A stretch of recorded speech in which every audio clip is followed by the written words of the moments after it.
اور ہم نے نہ تو ان مشرکوں کو کتابیں دیں جن کو یہ پڑھتے ہوں، اور اے نبی صلی اللہ علیہ وآلہ وسلم نہ تم سے پہلے ان کی طرف کوئی ڈرانے والا بھیجا، اور جو لوگ ان سے پہلے تھے انہوں نے تکذیب کی تھی، اور جو کچھ ہم نے ان کو دیا تھا یہ اس کے 10ویں حصے کو بھی نہیں پہنچے۔ پھر انہوں نے میرے پیغمبروں کو جھٹلایا، سو میرا عذاب کیسا ہوا۔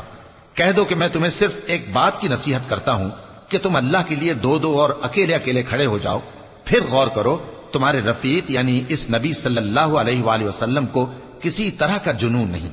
یہ تو تم کو سخت عذاب کے آنے سے پہلے ڈرانے والے ہیں۔ کہہ دو کہ میں نے تم سے کچھ صلہ مانگا ہو تو وہ تمہارا،